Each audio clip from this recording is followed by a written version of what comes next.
So what's up sa inyong lahat mga ka-general. So welcome dito sa ating panibagong video na ginagawa dito sa ating Honda Civic. Ito nga pala yung ating bagong kakalikutin ngayon ng ating air filter. Kung makikita nyo naman ay napakadumi na talaga. Pero bago natin palitan yan ay ipapakita ko muna sa inyo ang aking Honda Civic. Ito nga pala yung aking Honda Civic Legit SAR Body 2000 model. Wasaring SAR Body. Uumpisa na nga natin magkabit ng air filter at napakadali lang naman. Ito nga pala yung aking air filter na binili sa Shopee. Universal na nga pala yung binili natin mga ka-general para pwede sa lahat na sasakyan natin. Linawin ko lang mga ka-general, hindi ito sponsor sa atin. Kung gusto nyo naman bumili ay ilalagay na lang natin dito sa screen yung product at kayo na lang ang bahalang mamili ng kulay. Bakit nga ba kulay green yung napili kung kulay ng ating air filter mga ka-general? Kasi nga kaya kulay green yung napili nating air filter dahil tinerno ko siya doon sa kulay ng aking battery. Naka-Amaron na kasi tayo na battery. Alam nyo naman pag Amaron na battery, kulay green yan, diba? Kaya nag-decide ako na ito yung kulay na ipoporma natin dito sa ating Honda Civic. So ayan na nga, napakita ko na nga sa inyo yung ganda at kulay ng ating air filter at ito naman ay pagpapantayin natin sila para sure ball na walang labis,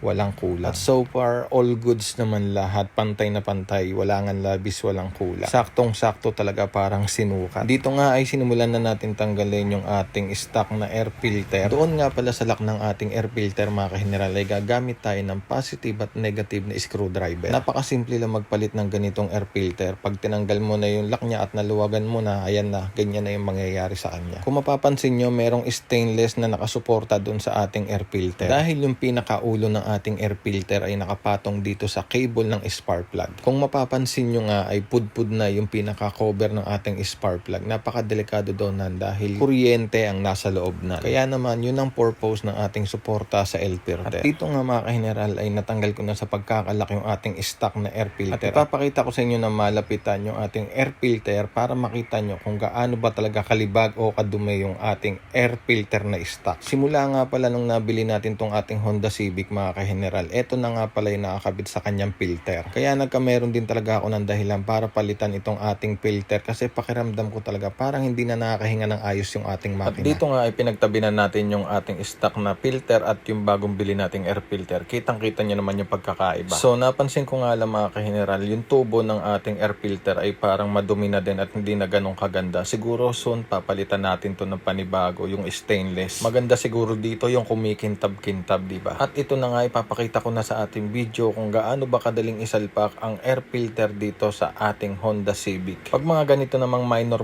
lang na mga papalitan natin, gagawin natin, pag-aralan na rin natin mga ka-general. Kasi ako mga ka-general, simula nung nagkasasakyan ako, talagang pinag-aaralan ko yung bawat parts na sasakyan. Dahil isa yon sa pinakamagandang gawin para makatipid ka sa labor at hindi ka maloko ng mga mapagsamantalang mekaniko. Dahil sa panahon ngayon, hindi ko naman nilalahat pero napakadami mapagsamantalang mekaniko. Kahit hindi yun yung sira, sasabihin sa inyo, baba ka agad yung makina. Napakasimple lang, maging tapat lang kayo sa mga customer nyo. Napahaba na nga yung kwento ko sa inyo mga ka-general, hindi ko na napansin na tapos na pala yung kinakabit nating air filter ng ating Honda Civic SAR body. Kitang-kita nyo naman yung ganda at parang umaliwalas yung kulay ng ating air filter at syempre tumerno yan doon sa ating battery na Amaron. Ang next project nga natin mga ka-general ay pipintahan natin ang ating valve cover. Anong kulay? Syempre kulay green pa rin yung, kaya abangan nyo sa mga susunod nating video. Pakisubscribe na ating channel. Peace out.